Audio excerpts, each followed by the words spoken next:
बिस्मिल्लाहिर्रहमानिर्रहीम। अस्सलाम वालेकुम। आज का टॉपिक उस्ताद का मकाम। उस्ताद कौमों के मुमार होते हैं और जो कौमें अपने उस्ताद की कदर नहीं करती जल्द सफ़ाए हस्ती से मिट जाती हैं। उस्ताद कौमों के वो चराग होते हैं जिनके जलने से ज़माना रोशन हो जाता है, जिनकी तारीकी पूरी कौम को जहालत के अंधेरों में लेकर डूब जाती है। उस्ताद एक बच्चे की ज़िंदगी बदलता है तो दरअसल वो एक नस्ल की ज़िंदगी बदलता है,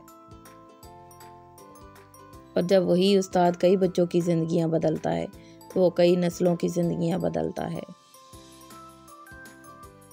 उस्ताद एक कौम की तब्दीली का रूह नवा होता है।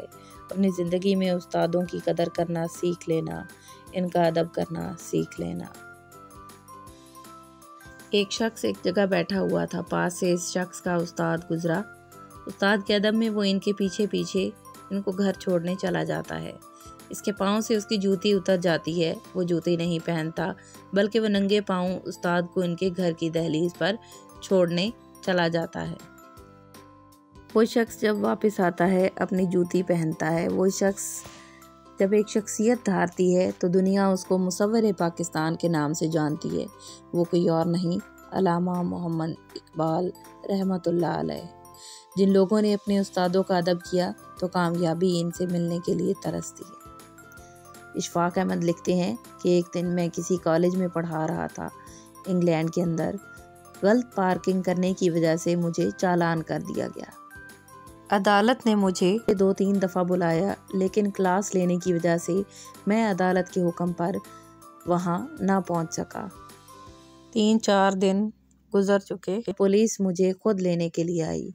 जब मैं अदालत पहुँचता हूँ तो जज मेरे सामने बैठे और मुझसे सवाल किया जाता है कि एक आपने गाड़ी की गलत पार्किंग की और दूसरा आपने अदालत के हुक्म की तामील नहीं की। जिस वक़्त आप मुझे कहते थे कि अदालत पहुंचो, उस वक़्त मेरा फ़र्ज़ ऐन था कि मैं बच्चों को पढ़ा रहा होता था, इसलिए अदालत नहीं आ सकता था। जब जज ये अल्फाज सुनता है तो खड़ा हो जाता है और पूरी अदालत खड़ी हो जाती है कि एक उस्ताद अदालत के कटहरे में कैसे। इशफाक अहमद कहते हैं कि मैं उस दिन एक कौम की तरक्की का राज जान गया था कि जो कौमें उस्ताद की कदर करती हैं, तरक्की की राहों पर अक्सर वही कौमें गामज़न नज़र आती हैं, क्योंकि उस्ताद ही है जो तुम्हारी सोच, नज़रिया और अकल को बदल कर रख देता है। For further detail and videos please like, share and subscribe our YouTube channel. Thank you. अल्लाह हाफिज़।